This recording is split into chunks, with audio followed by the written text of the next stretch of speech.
আপু আমি আমার বিজনেস স্টার্ট করি 2015 সালে। ফার্স্ট আমি একটা অনলাইন পেজ করি, বাট আমি ওইটাকে রান করতে পারি না ওরকম।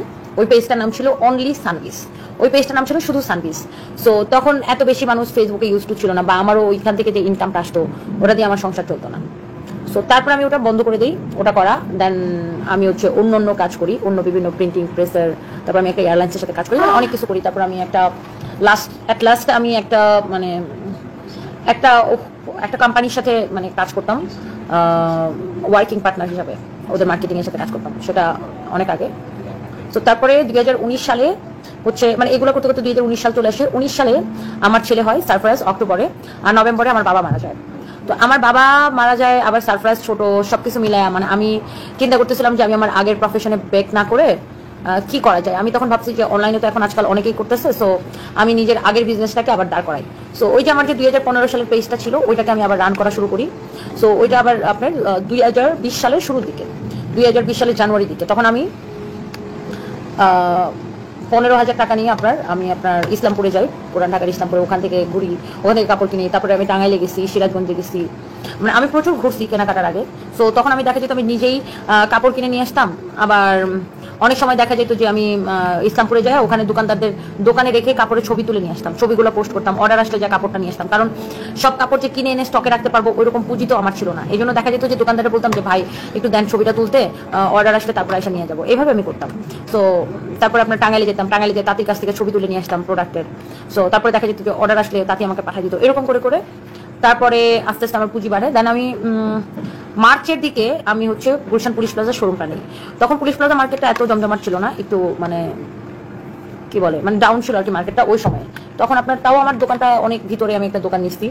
সো মার্চের দিকে আমি দোকানটা নিচ্ছি, দোকানটা আমি ওপেন করছি প্রায় মার্চের 15-20 তারিখের দিকে। আমার ঠিক এক্সাক্টলি ডেটটা মনে নাই, মানে ওপেন মানে তার ওইভাবে ওপেন করি না, জাস্ট কাপড় চোপড় দিয়ে ভরে আমার কাছে যেই সব কাপড় চোপড় ছিল ওগুলো দিয়ে ভরলাম। তারপরে মার্চের 25 তারিখ থেকে আপনার লকডাউন শুরু হয়ে গেল। তো পুরো 4 মাস তো বন্ধ ছিল মার্কেট। সো খুব ডিফিকাল্ট ছিল ওই সময় বিজনেস করা। আর পুরো 4 মাস আমি কোনো বিজনেস করতে পারিনি। আমি বাসায় বসে বসে করতাম টুকটাক, ডেলিভারি কোম্পানি খোলা যতদিন ছিল ডেলিভারি দিতাম। এবার আমি নিজেই সুন্দরবন কুরিয়ার এসে পরিবহনে ওইসব জায়গায় যে প্রোডাক্টগুলো নিজেই দিয়ে আসতাম, নিজেই কিনে আনতাম, নিজেই সবকিছু করতাম, নিজের ডেলিভারি। মানে সামটাইমস আমি নিজেও, আমার মনে আছে আমি নিজেও অনেকবার ডেলিভারি দিতে গেছি। একবার আমার মনে আছে আমি নাখালপাড়া গেছিলাম ডেলিভারি দিতে। তো নাখালপাড়া না সরি, ফার্মগেট মণিপুরি পাড়ায় ডেলিভারি দিতে গেছি। তো আমি যাকে ডেলিভারি দিতে গেছি ওই আপুটা বলতেছে যে আচ্ছা আপু আপনি নিজেই কি কোম্পানিটার ওনার? আমি বললাম যে হ্যাঁ। পরে বলে আপনি নিজেই ডেলিভারি দিতে আসেন? আমি বলতে হ্যাঁ, কি করবো।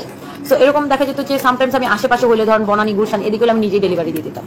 সো এনিওয়ে, সো এরকম করতে করতে আপনার অনেক কঠিন সময় পার করে তারপর আমি বিভিন্ন দেখা যায় তখন অনেক বুঝতাম না, তো অনেক লাইভ প্রেজেন্টারদেরকে দিয়ে লাইভ করাইতাম।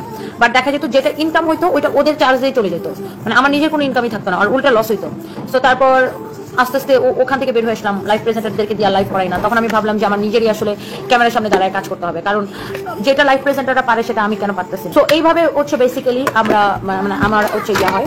তো যখন আমি নিজে ক্যামেরার সামনে দাঁড়ায় কাজ করা স্টার্ট করি তখন আমার খুব লজ্জা লাগতো, আমি খুব হিসাব করে করে কথা বলতাম ক্যামেরার সামনে। ইভেন আমি আয়নার সামনে দাঁড়ায় প্র্যাকটিস করতাম হাউ টু টক, মানে কিভাবে আমি কথা বলবো, কি বলবো, মানুষ না বলবো, মানুষ কিভাবে মাইন্ড করবে না করবে। কি খুলতে পারেন না? আমি খুলে দাও তোমাকে বছর।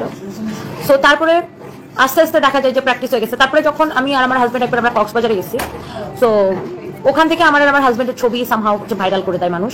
মানে হয় কি যে ছবিটা আমি তুলে আমি আমার মাই ডেতে শেয়ার করি, আমার মাই ডে থেকে মানুষজন নিয়ে তারপর আস্তে আস্তে ভাইরাল করে দেয় আমাদের ছবি, ওই যে বুড়া বেটা বিয়ে করছে হ্যান ত্যান। তখন আমার খুব রাগ হয়।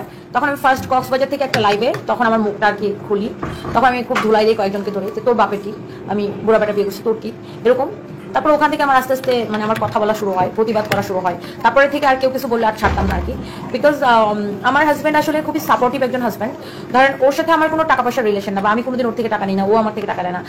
আমরা দুজনই ইন্ডিপেন্ডেন্ট, ও ওর কাজ করে, আমি আমার কাজ করি। বাট ও আমাকে অনেক সাপোর্ট করে মেন্টালি, আমি ওকে অনেক মেন্টালি সাপোর্ট করি। সো যখন কেউ আমার হাজব্যান্ডকে নিয়ে খারাপ কথা বলতো তখন আমার খুব রাগ হতো। সো এইভাবে আস্তে আস্তে দেখা যায় আপু আমাকে বিভিন্ন ট্রলিং ভাইরাল অনেক কিছু হয়েছে। বাট আমার আবার ছোটবেলা থেকে আমার অনেক দম ছিল, সাহস ছিল, সো আমি খুবই স্ট্রংলি এগুলো হ্যান্ডেল করছি। অ্যান্ড বিজনেস করতে গেলে আপনার সবচেয়ে বড় জিনিস হচ্ছে অনেক ধৈর্য থাকা লাগে, প্রচুর ধৈর্য থাকা লাগে। আর বিজনেসে লস হবে, মানে সবসময় যে লাভ হবে এটা না, বিজনেসে মাঝে মাঝে লস হবে, বাট বিজনেসের হিসাবে আপনার লাভ লস মিলাই করতে হবে আর কি। বাট বিজনেস করতে গেলে আপনার লস খাইতে পারেন এরকম মন মানসিকতা নিয়ে বিজনেসে নামতে হবে। সো সামটাইমস আমিও লস খাইছি, সো আবার সেখান থেকে উঠে দাঁড়াইছি।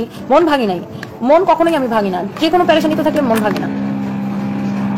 সবচেয়ে জিনিস মেন জিনিস যেমন এখনো অনেক ছোট ব্যবসায়ী, আমি আরো অনেক বড় কিছু করতে চাই, আমি এক্সপোর্টে যেতে চাই, হয়তো আমার এটার জন্য আরো অনেক অনেক টাকা দরকার, বাট মন ভাঙি না, হয়তো কোনো না কোনোভাবে হয়ে যাবে, হয়তো আল্লাহ মুখ তুলে চাইবে।